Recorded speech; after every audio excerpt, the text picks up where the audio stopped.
नमस्कार, खबर समय जगत में आपका स्वागत है। मैं हर्षिता जौहरी। आइए नजर डालते हैं देश प्रदेश से जुड़ी तमाम खबरों।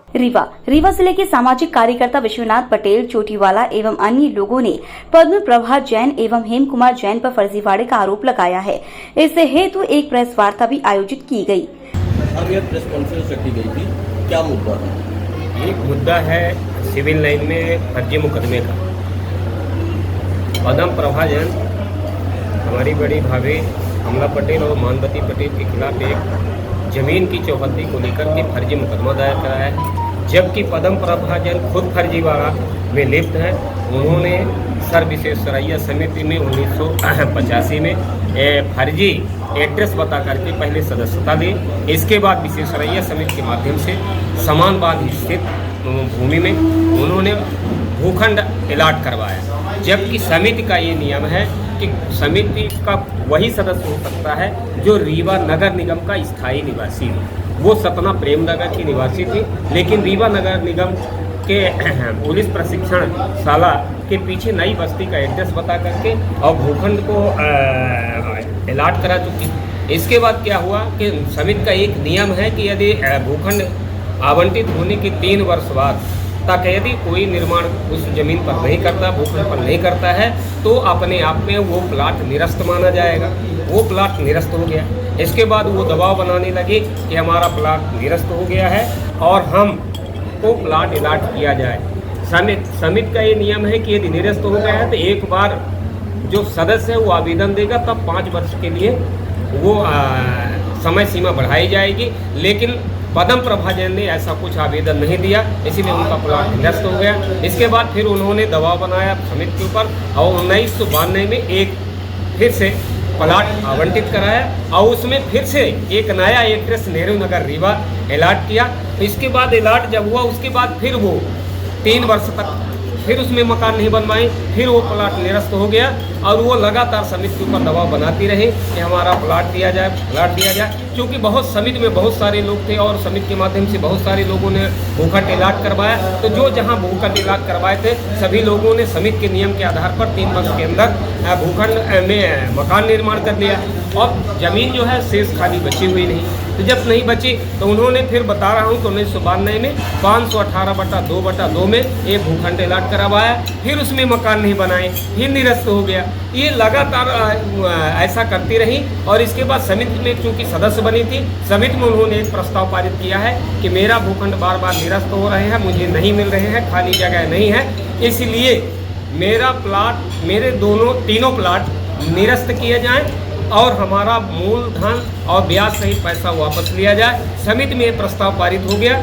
और समिति ने प्रस्ताव पारित करके उन्होंने ये निर्देश दिया कि आप अपनी रजिस्ट्री लेकर के रजिस्ट्रार ऑफिस जाएं और वहां रजिस्ट्री को निरस्त कराएं और अपना मूलधन ब्याज सहित पैसा लेकर के आप अपने घर वापस जा सकते हैं। लेकिन आज दिनांक तक प्रभा जैन ने ना रजिस्ट्री निरस्त कराई और ना ही पैसा वापस लिया। वो अवैध तरीके से जब उन्होंने 325/2 में भूखंड उनके निरस्त हो गए, 1989 में उन्होंने निरस्त करने का प्रस्ताव रखा, निरस्त भी करवाए। इसके बाद 1994 में पूरी तरह से निरस्त हो गया। इसके बाद फिर उन्होंने दबाव बनाना शुरू कर दिया। तो वो कभी कहती थी कि 325/2/2 में मेरा प्लाट है, कभी कहती थी 518/2/2 में, दोनों में था। लेकिन जब निरस्त हो गया तो फिर होने का सवाल नहीं पैदा होता। तब इनकी निगाह उसी दोनों प्लाट के बीच में एक महाराजा बांध की मेड़ होती है जिसका नंबर है 517, तो उस 17 में बीचों बीच थी। तो इनकी निगाह सीधे उस जमीन पर लगी जिसमें कई लोगों ने भूखंड खरीद रखा है और खरीदने के बाद इनकी निगाह उस पर लगी। तब चूंकि इनके पुत्र 2012 में जब IAS बने तब इन्होंने IAS पद का धौंस दिखा करके और उस 517 बटे में यहाँ रीवा के प्रशासनिक अधिकारियों पर दबाव बनाना शुरू कर दिया और वो ये चाहती हैं कि जो 325/2/2 और 518/2/2 में हमारे प्लाट निरस्त हो गए हैं, अब ये चाहते हैं कि 517 के बटांकनों में, किसी भी बटांकनों में हमारा नक्शा तरमीम हो जाए तो मैं अब 517 में कब्जा दखल करने लगूं। लेकिन जब उसकी भूमि स्वामी नहीं है तो उसमें सीमांक नक्शा तरमीम होने का सवाल नहीं है। लेकिन अब चूंकि धार कलेक्टर उनके पुत्र पंकज जैन, उन्होंने रीवा के प्रशासनिक अधिकारियों को दबाव में लिया, प्रभाव में लिया और फर्जी तरीके से ये कहा करके कि कमला पटेल और मानवती पटेल की चौहद्दी गलत है, इनके ऊपर धारा 420 का मुकदमा दर्ज होना चाहिए। मेरा कहना है कि चौहद्दी 325 की नहीं बदली, चौहद्दी 518/2/2 की नहीं बदली। जब कब खरीद बार बार खरीद फरोख्त जाता है तो उसमें थोड़ा बहुत इधर होता है, लेकिन उसमें जो जहाँ प्लाट लिए थे वहीं सब काबिज है। तो फर्जीवाड़ा तो इन्होंने किया कि फर्जी एड्रेस बता करके बार बार जितनी रजिस्ट्रियाँ करते उसमें अलग अलग फर्जी एड्रेस बता करके और बताइए समित की ज़मीन को हथियाने का काम किया और अब अपने पुत्र की धौंस बता करके और इनके सारे प्लाट निरस्त हो गए। इसके बाद जो 517 में अवैध कब्जा करना चाहती हैं उसमें नक्शा तरमीम करा करके और जो प्लाट बचे हुए हैं जबकि सभी में मकान निर्मित है। कभी अपने पुत्र से ये कहलवा देते हैं, पंकज जैन भी कई बार हम लोगों को धमकी दिया कि हम IAS हैं, हम चीफ सेक्रेटरी बनेंगे। तो यहाँ के प्रशासनिक अधिकारियों पर दबाव बना रहे हैं कि उसको अवैध घोषित करके और 517 में जितने भी मकान बनाए गए हैं उसे ध्वस्त कर दो। इस तरह की प्रक्रिया चल रही है। मेरी मांग है कि इस तरह के फर्जीवाड़े के आरोपियों, चाहे प्रभा जैन हो, चाहे वो हेम कुमार जैन हो और चाहे उनके सहयोगी पुत्र पंकज जैन हो, इन सभी के खिलाफ धारा 420, 467, 468, 469 और 120B का मुकदमा इनके ऊपर दर्ज होना चाहिए, न कि 517 बटा के जो भी बटांकन भूखंडधारी हो उनके ऊपर होना चाहिए। यद्यपि हम लोगों ने कलेक्टर, पुलिस अधीक्षक, IG, DIG और तमाम सेक्रेटरी को भी इस संबंध में अवगत कराया है, आवेदन दे चुका हूं, लेकिन अभी तक कोई कार्रवाई नहीं हो रही। केवल जांच पता करके और केस को पेंडिंग में डाले हुए हैं। यदि तत्काल कार्रवाई नहीं हुई तो मैं सीधे हाई कोर्ट का दरवाजा खटखटाऊंगा और सभी को पार्टी बनाऊंगा।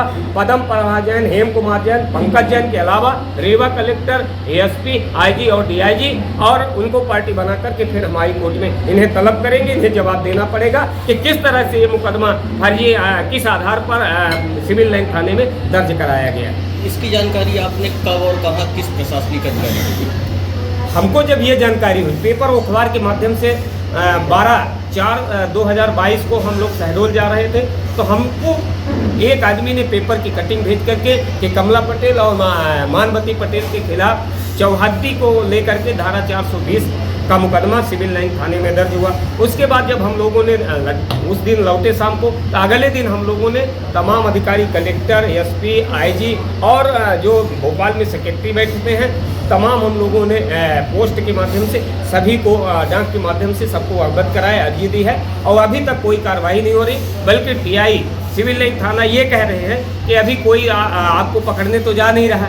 मेरा कहना है कि हमारे ऊपर बताइए धारा 420 जैसे संगीन अपराध का मुकदमा दर्ज है और पुलिस का कोई भरोसा है कब हमको उठा ले और कह रहे हैं जांच चल रही है, कोई पकड़ने नहीं जा रहा है। भाई ऐसे मुकदमे जो जिसका कोई आधार नहीं है उसे खत्म होना चाहिए और SP को चाहिए कि जांच करा करके उसका खात्मा लगाए। लेकिन धार पर बैठा कलेक्टर पंकज जैन के प्रभाव में सब लोग हैं, इसलिए ऐसे आधारहीन मुकदमे को खत्म नहीं करना चाह रहे हैं, केवल जांच करने का बहानाबाजी करके और केस को आगे ले जाने का काम कर रहे हैं। रीवा से खबर समय जगत के लिए ब्यूरो चीफ अमित पांडे की report. For latest news, subscribe to our channel and press the bell icon.